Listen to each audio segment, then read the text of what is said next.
की जय हो। तो आइए देखिए द्वापर युग में भैया कैसे कैसे राक्षस प्रकट हुए। प्रगटे थे मोटिवान पापी पापों की घोर अंधेरी में, इस ओर मगध में जरासंध, उस ओर मगध में जरासंध और सुषपाल उधर चंदेरी में। एक देश था जिसका नाम था मगध देश और उस मगध देश का राजा था जरासंध। जरासंध की उस दिन हमने बात बताई थी। जरासंध में एक खूबी थी कि उसको पकड़ के टांगे नोच के धर फेंक देते और दूर गिरता और फिर जुड़ करके फिर लड़ने लगता था। ऐसा वो भयानक राक्षस था। तो इधर ये राक्षस और उधर चंदेरी में भगवान श्री कृष्ण का बुआ का लड़का जिसका नाम था शिशुपाल, ये भी बड़ा खतरनाक गुंडा राजा हुआ। हाँ, अरे दोनों राक्षसों के ऊपर एक राक्षस और था कि गंगा यमुना शादी प्रदेश आरती हो कर रोता था। गंगा यमुना शादी प्रदेश आरती हो कर रोता था। गंगा यमुना शादी प्रदेश।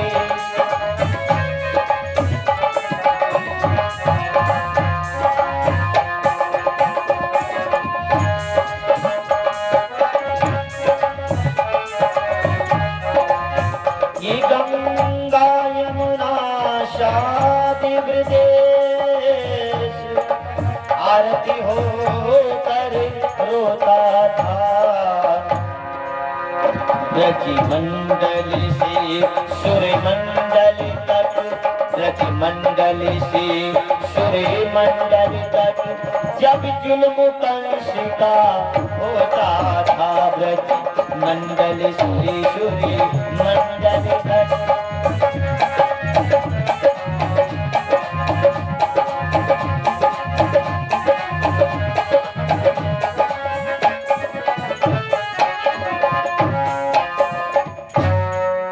प्यारे, इन दोनों राक्षसों के ऊपर एक राक्षस और हुआ जिसका नाम था महाराज कंस।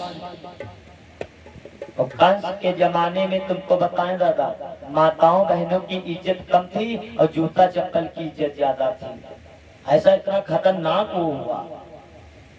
हाँ, यहाँ पर हम इस समय बड़ा स्वतंत्र बैठे हैं और उस समय की याद करो जब अंग्रेज लोग अपने भारत पर शासन कर रहे हों।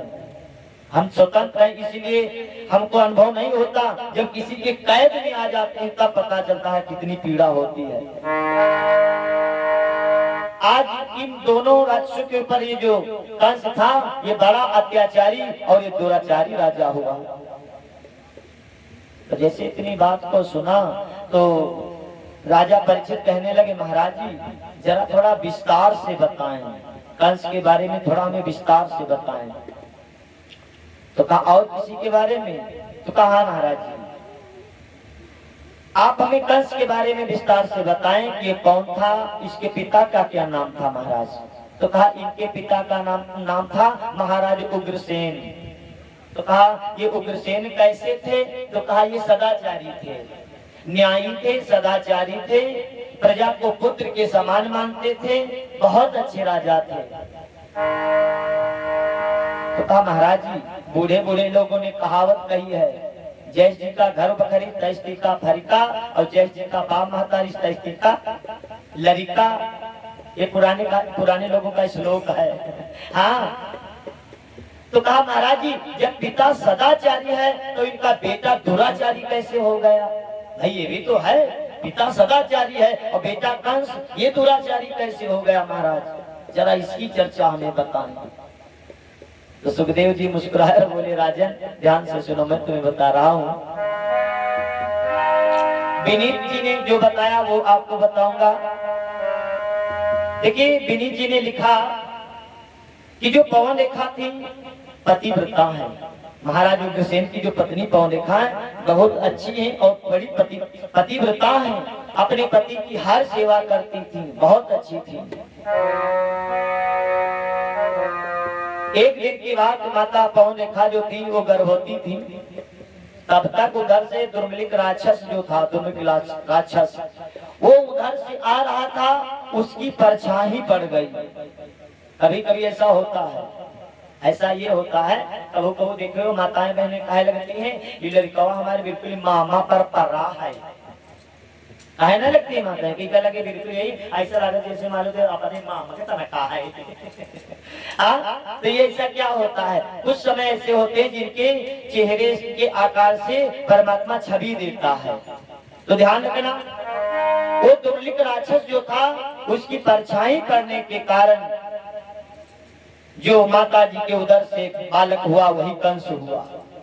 और इधर विनीत जी लिखते हैं, पवन रेखा जो थी एक दिन की बात, पवन रेखा जी कहने लगी महाराज जी इतने दिन संतान नहीं हो पाई, इतना समय हो गया, अब क्या करूं महाराज जी, कुछ समझ में नहीं आता। तो कहा देवी ये तो साफ परमात्मा की इच्छा है, जैसा परमात्मा चाहता है वैसा होता है। देवी धैर्य धारण करो, परेशान मत हो, ये तो परमात्मा की इच्छा है। तो कहा नहीं महाराज जी, घर में रहती हूँ तो घर काटने सा लगता है, दास दासियां बहुत सी हैं,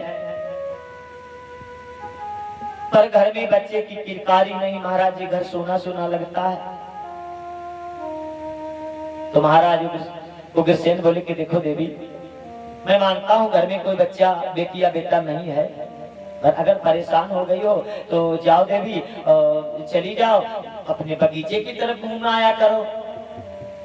तो कहा महाराज जी, आज अपने पति की आज्ञा पा करके वो बगीचे में गई देवी, और जब बगीचे में गई, ये विनीत जी की बात बता रहा हूँ, विनीत जी लिख रहे हैं कि जैसे ही पवन रेखा बगीचे की तरफ गई तो उधर एक राक्षस, दुर्मित राक्षस घूमता घूमता आ गया। तो जैसे घूमता हुआ आया, पवन रेखा को देखा, हमने बताया था देखने से पाप का प्रवेश होता है, सुनने से पाप का प्रवेश होता है। तो जैसे दुर्मित राक्षस ने पवन रेखा को देखा तो उसके मन में आया कि इसके साथ में कैसे छल करूं। पर कुछ चीजें ऐसी होती है जो आसानी से नहीं मिलती, जानते हो कौन कौन? नंबर एक, सर्प की मणि, सर्प की जो मणि होती है वो आसानी से नहीं मिलती ना। हाँ, क्योंकि सर्प जो होता है अपनी मणि को इतना प्रेम करता है कि अगर कोई उसकी मणि ले ले तो उस मणि के वियोग में अपने प्राण दे देता। जो सर्प होता है ना, प्राण दे देगा। तो अब भला बताओ, जैसे हम उसकी अगर मणि ले ले तो क्या वो छोड़ देगा? छोड़ने वाला नहीं है। नंबर 2 पर बताया गया है शेर की मूंछ का बाल। कोई शेर रह रहा हो, कोई सोचे कि जाएं शेर की मूंछ का बाल ले आएं, आसानी से नहीं मिल सकता। नंबर 3 पर बताया गया है वीर पुरुष का अस्त्र शस्त्र। कोई युद्ध के मैदान में लड़ रहा हो और कोई सोचे कि एमजे का धनुष बाण छीन ली या इनकी लाठी छीन ली, तो आसानी से छीनने नहीं देगा वो। नंबर 4 पर बताया गया है पतिव्रता नारी का धर्म, इतनी आसानी से नहीं मिलता। हाँ, उस राक्षस ने क्या किया, फिर उसने अपनी माया से आंधी तूफान मचा दिया। जब आंधी तूफान मचा दिया तो साथ की जो दासियां थी बेचारी इधर उधर भटकने लगी। उनके आगे खतरनाक जंगली जानवर माया से बना दिए। माया से ऐसा होता है उन लोगों के पास। तो मायावी से कहीं शेर, कहीं चीता, कहीं बंदर, कहीं भालू, सांप आने लगे। सभी जो बेचारी दासियां थी इधर उधर छुपने लगी। तब तक पवन रेखा ने जब ऐसे देखा खतरनाक जंगली जानवर, तो बेचारी आंखों को बंद करके वहीं पर बैठ गई। और जब कोई पतिव्रता नारी के ऊपर संकट पड़ता है तो सबसे पहले अपने पति की याद करती है। पवन रेखा बेचारी बैठ गई, बैठ करके आंखें बंद करके अपने पति का ध्यान करने लगी। तो तब तक एक जो राक्षस था इसने समझ लिया कि इस समय पवन रेखा अपने पति का ध्यान कर रही है। उसने तुरंत अपनी माया से खट से महाराज उग्रसेन का रूप बना लिया। रूप बना करके गया, जाकर के पवन रेखा से कहने लगा, ए पवन रेखा, पवन रेखा आंखें खोलो, देखो मैं आ गया हूँ। तुम मुझे याद कर रही थी, देखो मैं आ गया हूँ। पवन रेखा ने आंख खोल करके कहा, महाराज जी बहुत अच्छा किया, मैं आपको याद कर रही थी और आप इतनी जल्दी। उसने कहा, अरे देवी तुम हमें याद करो, हम ना आए, ऐसा नहीं हो सकता, चिंता ना करो। आप देखता हूँ कौन आता है शेर, कौन आता है भालू। उसने डांट दिया शेर को तो वो शेर चला गया। पौनिका कहने लगी, अरे वाह महाराज, आपने डांट दिया और शेर चला गया। कहा तुम चिंता ना करो देवी, सुनो। उसने सोचा कि मैं इनके डर को कैसे दूर करूं, तो डर को दूर करने के लिए फिर फूल तोड़ता है, फूल तोड़ता है और फूल तोड़ करके पौनिका की बड़ाई करने लगा। कहा देखो पौनिका कितना अच्छा फूल है, पर तुम्हारे जैसा नहीं है। हाँ कितना सुंदर है, फूल से अच्छी लगती है। और ध्यान रखना प्यारे भाई बहनों, ये जो बड़ाई होती है ना, यही खतरनाक होती है। ध्यान रखना माताओं बहनों, जब जब रूप की बड़ाई हुई तब तब आप चली जाओगी, क्योंकि ऐसा होता है जब जब रूप की बड़ाई हुई तब तब आप चली गई। इधर क्या हुआ, उस राक्षस ने प्यारे भाई बहनों पौनिका के डर को भगाने लगा और फिर जैसे ही उनको स्पर्श किया उनका सतीत्व नष्ट हो गया। और हमारे परम पूज्य राम प्रकाश यादव जी जो यज्ञ संचालक भी हैं, उनके पधारने के लिए बहुत बहुत धन्यवाद है। और जो इस भागवत में आकर के उन्होंने 201 मुद्राओं का सादर दान भी किया है, बहुत बहुत धन्यवाद है। तो आइए इधर क्या हुआ प्यारे भाई बहनों,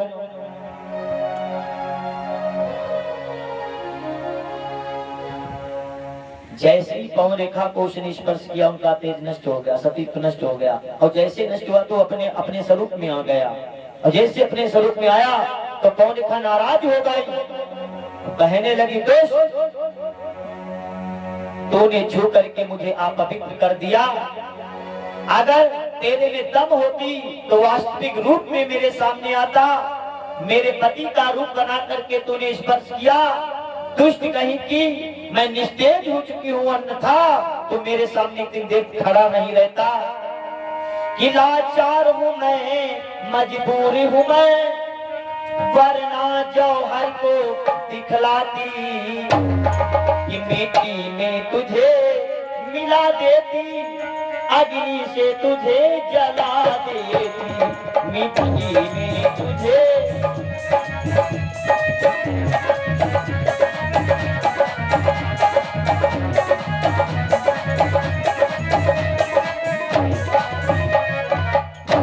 पौनिका नाराज हो गई, कहने लगी दुष्ट कहीं के, इतनी देर सुन, मैं निस्तेज हो चुकी हूँ, अन्यथा इतनी देर तू मेरे सामने खड़ा नहीं रहता, मैं तुझे जला करके राख कर देती।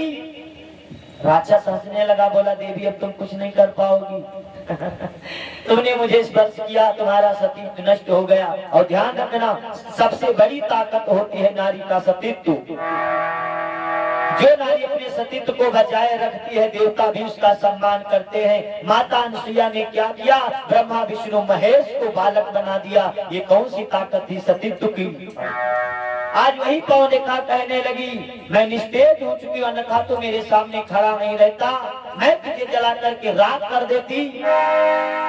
तो राक्षस कहने लगा, देवी अब ज्यादा परेशान मत हो, सुनो, हमने तुम्हारे ऊपर उपकार किया, तुमको देखा करता था कि तुम रोया करती थी, कोई संतान नहीं थी, इसलिए जाओ देवी, आप तुम्हारे द्वारा एक बेटा होगा।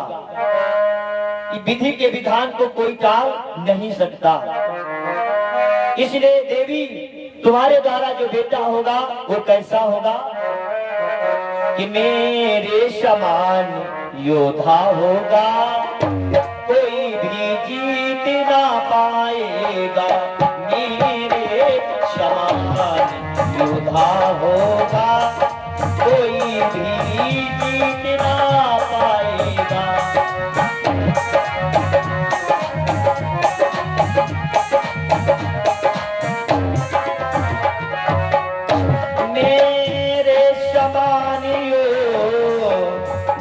होगा कि कोई भी जीत ना पाएगा, राजा और नर की बात छोड़, राजा और नर की बात छोड़, इंद्र भी हार के जाएगा। राजा राजा और नर की बात छोड़।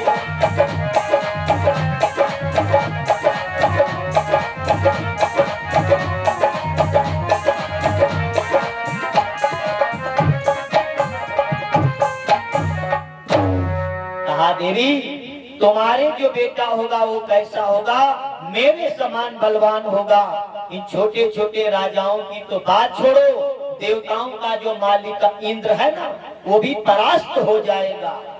पर देवी उसमें कमी होगी, संतों को, ब्राह्मणों को, धर्म को, गाय को, इनको नहीं मारे, मानेगा ही नहीं। जहां देखेगा उसको मरवा देगा, बहुत बलवान होगा। पर देवी उसकी मौत उस ईश्वर के हाथों होगी, उस ईश्वर को उसको मारने के लिए आना होगा, यही विधि का विधान है। और जैसे इतनी बात को सुना तो सोचा ठीक है प्रभु आपकी जैसी लीला। राक्षस तो वहां से गायब हो गया, पौनिका बेचारी अपने घर को चली आई। समय व्यतीत होने लगा, उनके द्वारा फिर एक बेटा हुआ। पर कैसा हुआ, घोर घड़ी नक्षत्र में प्रकट हुआ कंसेश। जब प्रकट हुआ ना तो कोहरा अपने आप पड़ने लगा, पाला अपने आप पड़ने लगा। महाराज उग्रसेन ने सोचा, कहा अरे रे रे रे ये पाला, ये कोहरा, इसका क्या मतलब है, और वो भी मेरे घर में पुत्र की उत्पत्ति हुई और ऐसा समय। तुरंत उसने क्या किया, महाराज उग्रसेन ने ब्राह्मणों को बुलवाया, कहे ब्राह्मण देवता इधर आओ। तो कहा क्या है, कहा देखो मेरे घर में बेटे का जन्म हुआ है और ये पता नहीं कैसी घड़ी में इसका जन्म हुआ है, जरा इसके जन्मांक को नोट करके बताओ। तो उन ब्राह्मणों ने, ज्योतिषियों ने क्या किया, तुरंत जन्मांक नोट किए और जन्म कुंडली तैयार कर दी। हाँ, जन्म कुंडली तैयार की और फिर महाराज उग्रसेन से कहा, देखो महाराज जो तुम्हारे घर में बेटा होगा उसमें खूबी ये होगी, वो संतों को ना मानेगा, ना तो ब्राह्मणों को मानेगा, ना तो गाय को मानेगा, ना ये पूजा पाठ, ना देवी देवता। हाँ, मानेगा किसी की नहीं, वो अपनी मनमानी करेगा। पर इतना वो बलवान होगा कि देवता भी उसे परास्त हो जाएंगे। तो कहा तो कहा रे महाराज ये आप क्या बता रहे हैं। तो कहा मैं सत्य बता रहा हूँ। तो कहा अगर संतों को नहीं मानेगा, ब्राह्मणों को नहीं मानेगा, धर्म को नहीं मानेगा, देवी देवताओं को नहीं मानेगा, तो फिर क्या होगा महाराज, तब तो त्राही चारों तरफ मच जाएगा। तो कहा अब क्या करूं। तो कहा महाराज ऐसे पुत्र को मैं मार दूं। तो कहा नहीं राजन, बेटे को मार देना ये पाप होता है, बाल हत्या जघन्य अपराध है। तो कहा तो क्या करूं महाराज। तो कहा उसके लिए हमने कह दिया मारा नहीं जा सकता, त्याग किया जा सकता है इनका। तो कहा तो फिर मैं ऐसे बालक को मैं पालू पोसूंगा नहीं। है इधर आओ। नौकर को बुलाया महाराज उग्रसेन ने, कहा इस बालक को ले जाओ और ले जा करके कहीं भी फेंक दो। नौकर ने कहा जो आज्ञा भगवान। अब उस सेवक ने क्या किया, कंस को ले लिया, ध्यान रखना, उस बालक को ले लिया, लेकर के गया कहा, यमुना जी के किनारे। यमुना जी के किनारे पर गया, सोचा किसी यमुना में फेंक दूं। ये सोचा नहीं फेंकूंगा तो मछलियां खा जाएंगी, पाप लगेगा हमें, हम काहे बहेंगे। तो ऐसा करता हूँ इस बालक को बचा लेता हूँ। उसने थोड़ी सी लकड़ी उठाई और लकड़ियों के ऊपर वो कांस जो होती ना, कांस इसमें माताएं जलवा बीनती हैं, वो कांस पड़ी थी, उस कांस को बढ़िया सा बिछाए दिया और फिर उसी कांस से बढ़िया सा बांध दिया और उसी कांस के ऊपर उस बालक को लिटाए दिया। लकड़ी लगी ही थी नीचे, उस बालक को लिटा करके यमुना में बहा दिया। कहा जाओ भैया बही जा।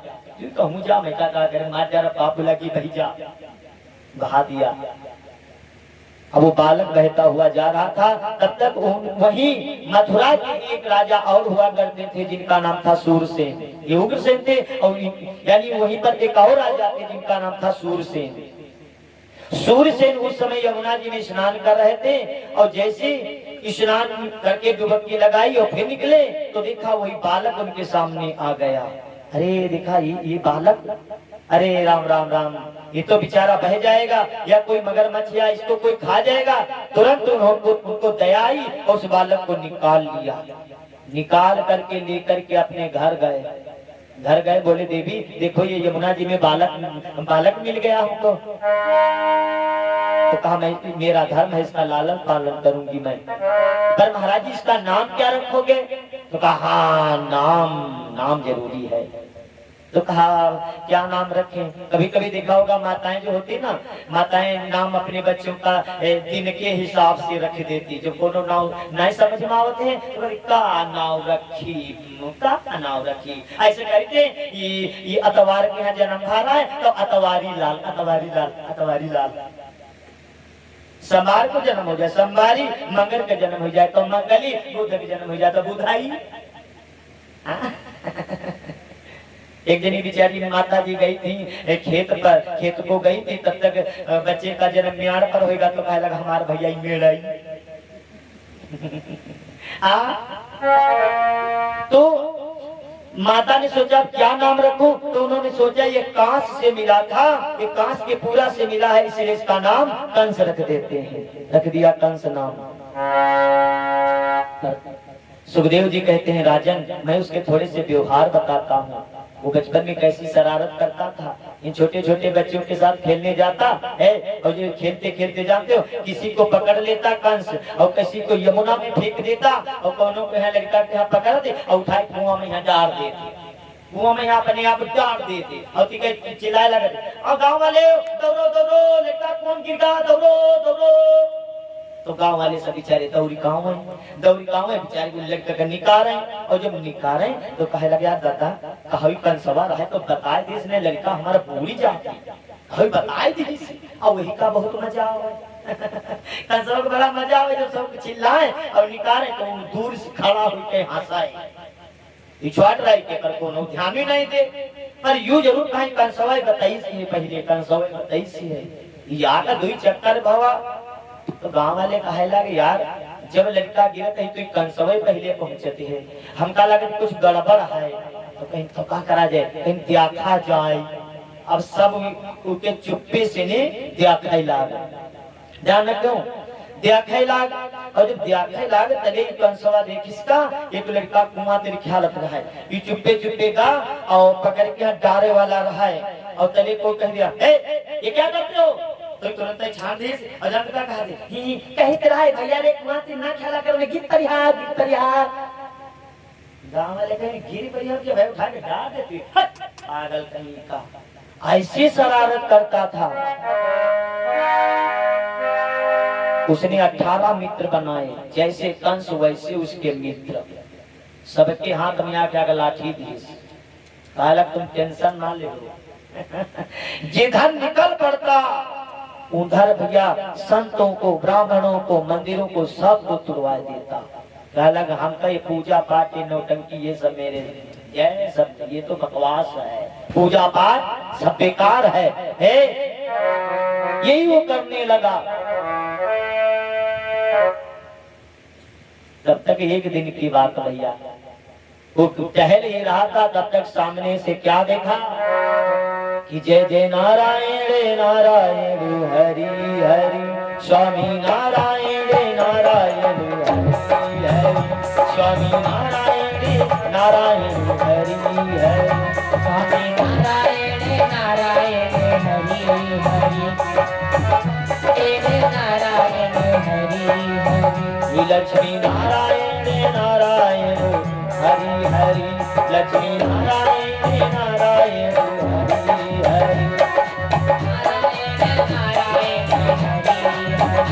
स्वामी नारायण नारायण ओ हरि नाम का पारस छूले तो हो जाए सोना। हरि नाम का पारस छूले तो हो जाए सोना। तो अक्षर है नाम हरि का लेकिन बड़ा सलोना। तो अक्षर है नाम हरि का लेकिन बड़ा सलोना।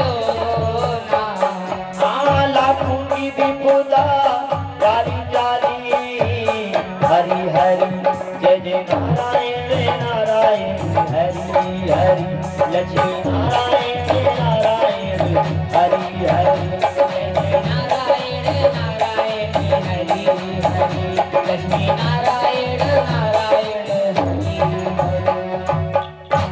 नारद बाबा नारायण नारायण हरि हरि गाते जा रहे थे, तब तक कंस ने देखा। कंस ने कहा बाबा, ए बाबा, हिया हिया हिया। नारद बाबा पहुंचे, बोले नारायण नारायण। क्या बात है भैया? कहा बाबा, हमने सुना है कि तू बड़ा ज्योतिषी है। तो कहा हाँ भैया, थोड़ा बहुत जानते हैं, ज्यादा नहीं जानते, थोड़ा बहुत जानते हैं। तो कहा क्या बाबा, तू भी नारायण नारायण नारायण किया करता है, कभी मेरा भी नाम लिया कर। तो कहा अरे कंस भगवान की जय, कंस भगवान की जय। अब अच्छा किया तूने। पर बाबा ले दे, मेरे हाथ में दे करके बता बाबा, मेरे भाग्य में क्या लिखा है, क्योंकि तू ज्योतिषी है। अब बाबा सत्य सत्य बताना, निपरिगा मुक्ता तो मर्जी हो बाबा। अरे कहा नहीं नारायण नारायण, फिर नारायण का नाम लिया। बता बता। तो नारद बाबा ने हाथ लिया और कहा कि देखिए महाराज, भैया कंस, देखो तुम आगे चल करके तुम बहुत बड़े राजा बनोगे। तो कहा मैं राजा बनूंगा? कहा अरे तो राजकुमार है ही हूँ। तो कहा नहीं महाराज, विश्व विख्यात बनोगे, देवता भी तुमसे डरेंगे। कहा कहा और तुम मथुरा के राजा बनोगे। और ये जो तुम उग्रसेन है ना, उग्रसेन, ये तुम्हारे पिता हैं। कहा पिता मेरे? अरे मुझे तो सूरसेन ने पाला है। तो कहा उन्होंने केवल पाला है, असली पिता तो तुम्हारे वो महाराज उग्रसेन हैं। तो कहा वो कैसे? तो नारद बाबा ने सारी जन्म की कथा बता दी कि ऐसे ऐसे तेरा जन्म हुआ था, ऐसे ऐसे नौकर ने फेंक दिया था, केवल ब्राह्मणों ज्योतिषियों के कहने पर। अब बस यही तो है, ज्योतिषियों के कहने पर उन्होंने मेरा त्याग कर दिया। बाप ना होते तो मैं अभी मार देता उनको। इसीलिए मैं ना तो ज्योतिष पर विश्वास करता हूँ, ना तो ये तंत्र मंत्र पर विश्वास करता हूँ। वही दिन से उसका दिमाग गर्म होगा, बाबा के संतों को, ब्राह्मणों को उठा करके जेल में बंद कर देता। मानता नहीं था ना। हाँ, अब जाऊंगा, जा करके अपने बाप से राज मांगूंगा। पर बाबा ये बता, मैं किस देवता की पूजा करूं जो मैं सबसे अजय हो जाऊं? तो नारद बाबा ने कहा अगर जो तुम चाहते हो सबसे जल्दी प्रसन्न हो जाए देवता, तो वो है देवों के देव महादेव। ये बहुत जल्दी प्रसन्न हो जाते हैं, क्योंकि जितने दैत्य वंश के राजा हुए सब भगवान शिव के ही भक्त हुए। तो कहा ठीक है बाबा, अब मैं जा रहा हूँ, शिव की आराधना करूंगा। अब वो भैया कंस गया, जा करके भगवान शिव की आराधना करने लगा कि हे भोलेनाथ, हे शंभो, आप कहाँ हैं? तुरंत उसने मंत्र का जाप प्रारंभ कर दिया कि तेरे दर आवे थे भोलेनाथ, मेरी पुकार सुनिए कि तेरे दर आवे थे, जग को भुला बैठे, वो तुम बिन कौन सुनेगा भोले हमारे।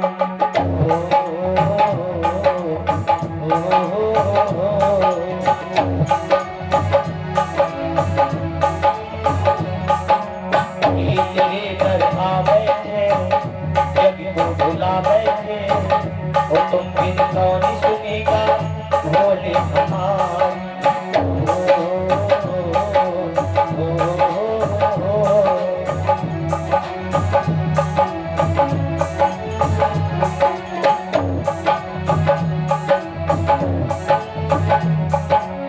भोले हमें तार दे तार, भोले हमें तार दे तार,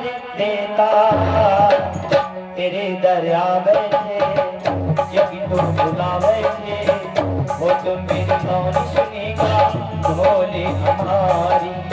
ओम नमः शिवाय, भोले ओम नमः शिवाय। शिवाय, ओम नमः शिवाय, बोले ओम नमः शिवाय, ओम नमः शिवाय, बोले ओम नमः शिवाय, ओम नमः शिवाय, बोले ओम नमः शिवाय, ओम नमः शिवाय, बोले ओम दिगंबराय, ओम दिगंबराय, बोले ओम महेश्वराय।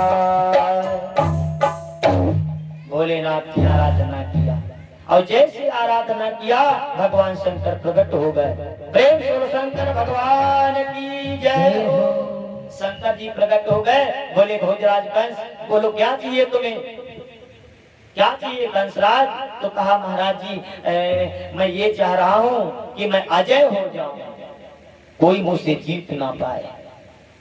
महाराज अमर कर देते। तो कहा नहीं, अमरता का वरदान नहीं दे सकता, तुमने मेरी तपस्या की है, इसलिए हे भक्तराज लो ये मेरा धनुष ले जाओ। तो जब तक ये धनुष तुम्हारे हाथ में रहेगा संसार की कोई भी ताकत तुम्हें जीत नहीं सकती। यहाँ तक कि जब तक ये धनुष तुम्हारे पास रहेगा देवता भी तुमको परास्त नहीं कर सकते। लो ये ले जाओ धनुष। पर सुनो, जो इस धनुष को तोड़ देगा, अगर जो इस धनुष को तोड़ देगा वो फिर तुम्हें छोड़ नहीं सकता। इतना याद रखो, जिसके हाथों ये धनुष टूटेगा मेरा, उसी के हाथों तुम्हारी मौत होगी, इतना याद रखना। और जैसे प्यारे इतना सुना, भगवान शिव को प्रणाम किया और उस धनुष को लेकर के आया। समझ लीजिए कि उसके हाथों में अद्भुत शक्ति आ गई। अब क्या था, उसने मनमानी करना शुरू कर दिया। मथुरा में गया, जाकर के उग्रसेन से कहा महाराज जी मैं तुम्हारा राजकुमार हूँ, नारद जी ने सारी कथा बताई है, पर ये ठीक नहीं है।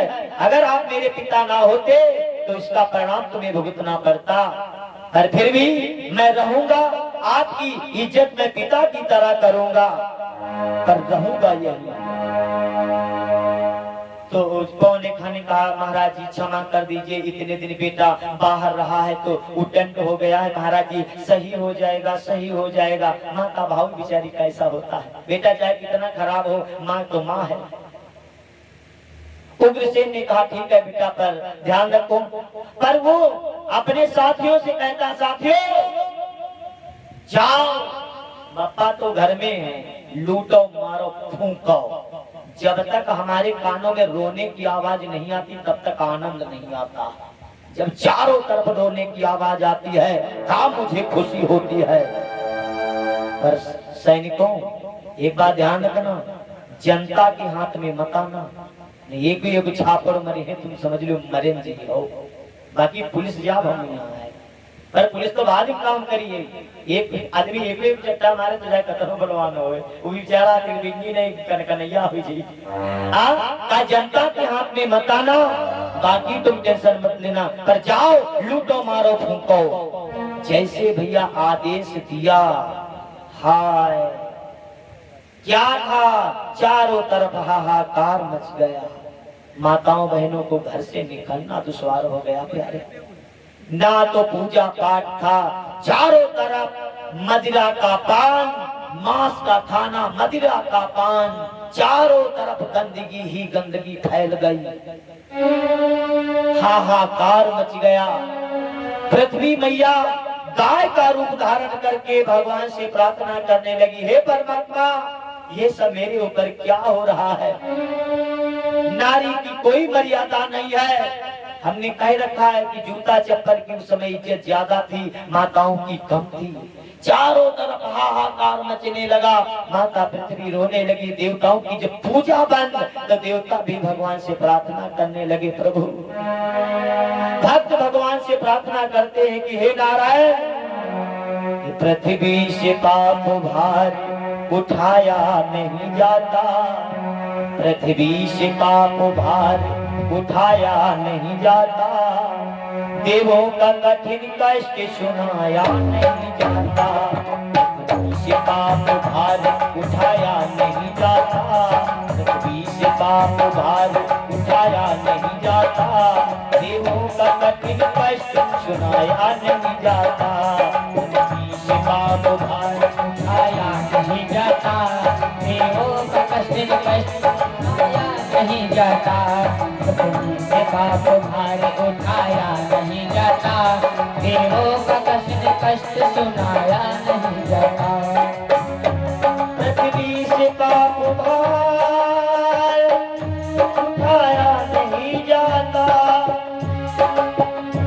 देवों का कठिन कष्ट सुनाया नहीं जाता। पृथ्वी से पाप भार उठाया नहीं जाता, देवों का कठिन कष्ट सुनाया नहीं जाता। पृथ्वी से पाप भार उठाया नहीं जाता, देवों का कष्ट सुनाया नहीं जाता।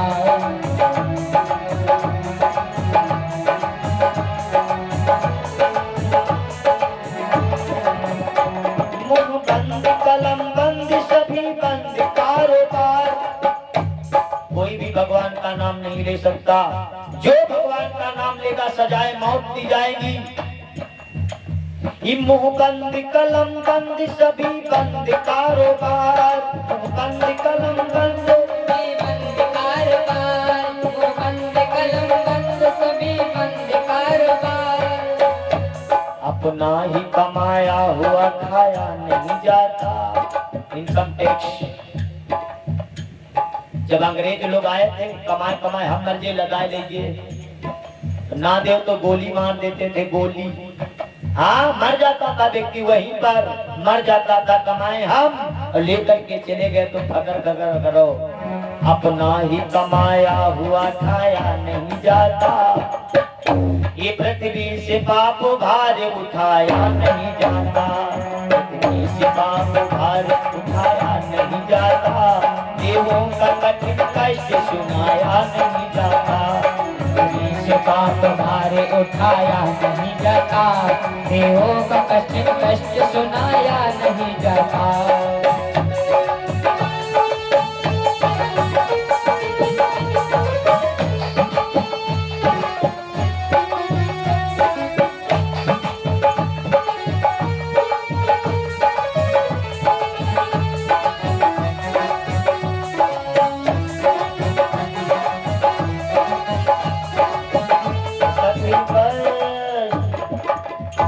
सुनाया नहीं जाता।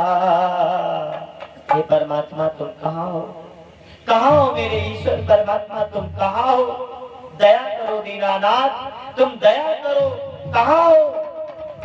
जब सभी लोगों ने पीड़ित होकर के भगवान की पुकार की प्यारे, तो एक बात ध्यान रखना प्यारे भाई बहनों, परमात्मा सब कुछ देख सकता है पर हमारा तुम्हारा रोना नहीं देख सकता। अगर रो करके बुलाओगे तो पक्का आएगा, क्योंकि भगवान का स्वभाव बिल्कुल माता जैसा होता है। हाँ, ममतामयी है, करुणामयी है वो। निर्मल मन हो जाता है जब हम रोते हैं, तो हमारा निर्मल मन हो जाता है। जब माता पृथ्वी रोने लगी, देवता रोने लगे, सभी भक्त जब रोने लगे, तो भगवान से देखा नहीं गया। भगवान ने फिर आकाशवाणी की कि हे वसुंधरे निश्चिंत रहो। हे माता पृथ्वी, आपकी मैं पीड़ा को समझ रहा हूँ। हे वसुंधरे निश्चिंत रहो, अब ज्यादा प्रथा सुनाओ ना। शीघ्र समय वो आता है जब पापी मारा जाएगा। हे माता पृथ्वी, आप धैर्य धारण करें, अब वो शीघ्र समय आ रहा है जब उस पापी का विनाश होगा और आप भय से मुक्त हो जाएंगी। चिंता मत करो, कुछ समय शेष और है। तुम्हें कष्ट तो सहना होगा देवी, पर सुनो हे देवताओं, तुम मेरी बात सुनो। तो कहा हाँ प्रभु आप बताइए। तो कहा तुमको हमारी सहायता करनी होगी। देवता बोले महाराज मैं आपकी सहायता करूं? अरे हम आपकी सहायता के लिए पुकार कर रहे हैं, आपकी सहायता मैं क्या करूं? तो भगवान ने कहा देखो, जैसे खेल में कई लोगों की जरूरत पड़ती है, वैसे ही तुम लोगों की जरूरत है हमें। क्योंकि अब मैं पृथ्वी पर जाऊंगा, जा करके खेल रचाऊंगा। क्योंकि समय के लिए खेल, खेल के लिए समय। क्योंकि हम बताए हैं ना, आज रात व्यतीत करना है, विवाह है गांव में, तो माताओं को रात भर व्यतीत करना है तो खेल करके बिताएंगे। बताए ना रवा, खेल करिए बिचारी, हाँ? नकदा करिए तब जाए रात बिताइए। ऐसे ही हमको समय बिताना है, उसके लिए हे देवताओं तुम्हें मेरा सहयोग करना होगा। तो देवता बोले क्या करूं? तो कहा सुनो कि तुम सब जाओ भूमि पर, धरो याद विभेश।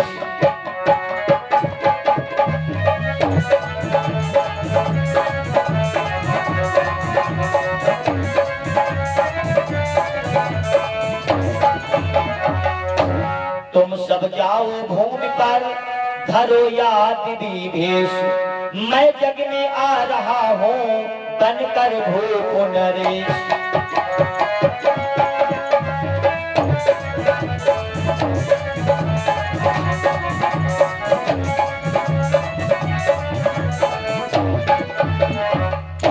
काहे देवताओं तुम लोग जाकर के पृथ्वी पर यादव गोप बन जाओ। सुनो मैं तुम्हारा नायक बन करके आऊंगा। और सुनो कि गोलोक निवासिनी महाशक्ति वृषभान लली कहलाएंगी। रामा अवतार की वैदेही राधिका नाम से गाएंगी। देवी देवताओं तुम जानते हो जो रामावतार में सीता हुआ करती थी, अब वो राधा बन करके आएंगी। और शेष कभी जो लखन थे होंगे अब बलराम। शेष कभी जो लखन थे,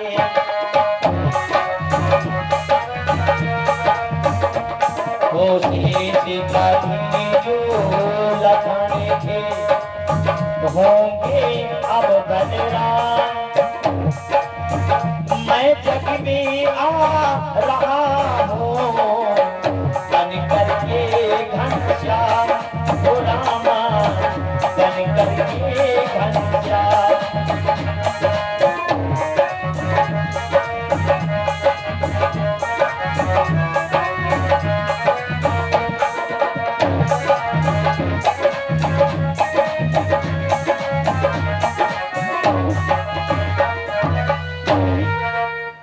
बन करके घनश्याम।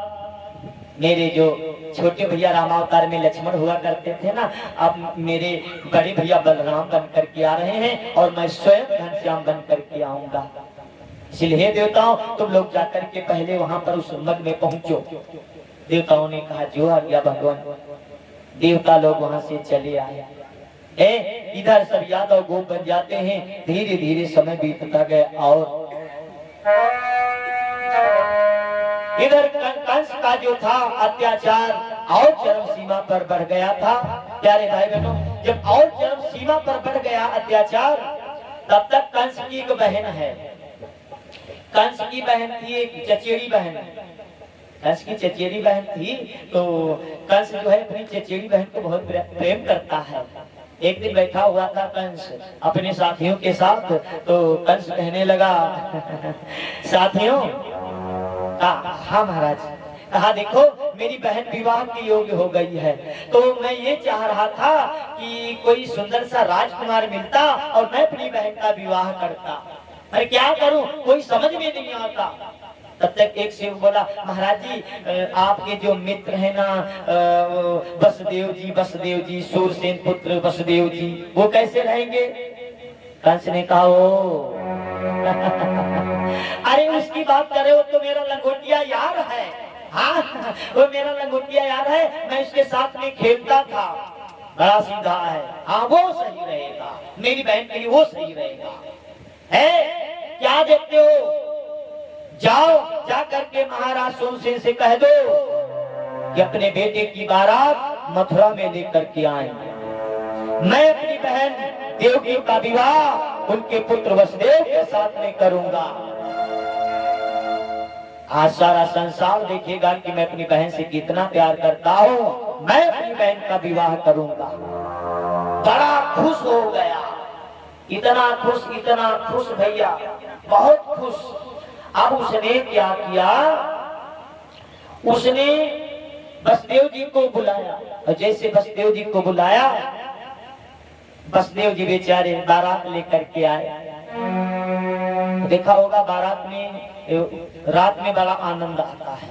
जब बारात आती है तो रात में बड़ा आनंद आता है। और रात में आनंद क्यों आता है? रात में आनंद इसलिए आता है, बढ़िया से लाइटें लगी होती हैं, और मिठाई वाले यानी और चाट पकौड़ी वाले सब अच्छा लगा, बड़ा आनंद आता है। चाट पकौड़ी, कहीं बर्गर, कहीं टिक्की मटर, रसगुल्ले, बड़ा आनंद आता है खाने में। रात में बहुत आनंद आता है। अरे भैया, जब सुबह होता है तब वही आनंद विदाई में, दुखदाई में बदल जाता है। क्योंकि प्यारे, विदाई दुखदाई होता है। उस माँ बाप से पूछिए जिसने अपनी बिटिया को 18-20 साल पाला और फिर वो पराई होती है तो कितना कष्ट होता है। माँ भी रोती है, पिता भी रोता है, भाई भी रोता है। भाई रोता है, कहता है कि मैं जिस बहन के साथ में खेलता था, लड़ाई भी कर लेता था मैं अपने बहन से, मैं किससे अब लड़ूंगा, अब तो चली जाएगी ये, किससे लड़ूंगा मैं। सबसे ज्यादा कष्ट पिता का होता है, क्योंकि सबसे ज्यादा बिटिया पिता को मानती है, पर सामने रो नहीं सकता, मुंह छुपा करके रोता है। माँ की तो हालतें खराब होती है, सभी रोते हैं। आज जैसे देवकी मैया की विदाई का समय आया तो देवकी मैया बेचारी रोने लगी। अपने पिता से कहती हैं कि पिता, कि काहे को ब्याहो विदेश हो बाबुल, काहे को ब्याहो विदेश, अरे सुनी बाबुल मेरे, काहे को ब्याहो विदेश, अरे सुनी बाबुल मेरे।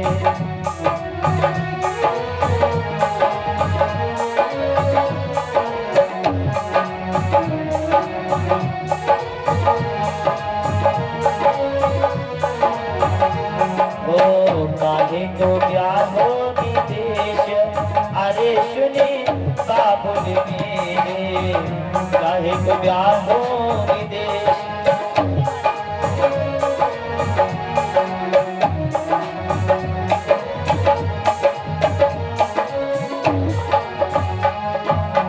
भैया तो दीन हो महला तो महला, पिताजी भैया को दीन हो महला तो महला, हम तो लिखो परदेश, जिनको मैं जानती भी नहीं हो, हम तो लिखो परदेश, अरे सुनी बाबुल मेरे, काहे को ब्याहो विदेश, अरे सुनी बाबुल मेरे, काहे को ब्याहो विदेश।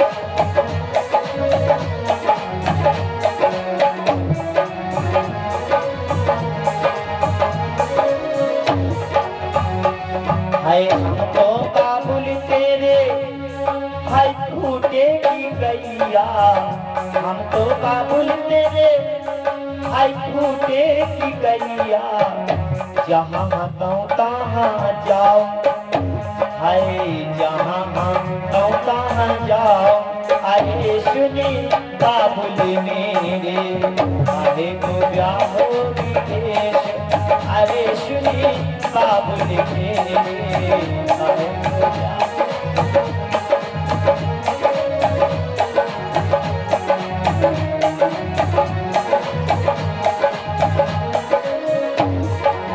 और बाबुल, आए हम तो बाबुल तेरे कोठे की चिड़िया, हाय हम तो बाबुल तेरे, हाय कोठे की चिड़िया, होतई भोरे उड़ी जाओ, हाय बाबुल होतई भोरे उड़ी जाओ, अरे सुनी बाबुल मेरे, काहे को ब्याहो विदेश, अरे सुनी बाबुल मेरे।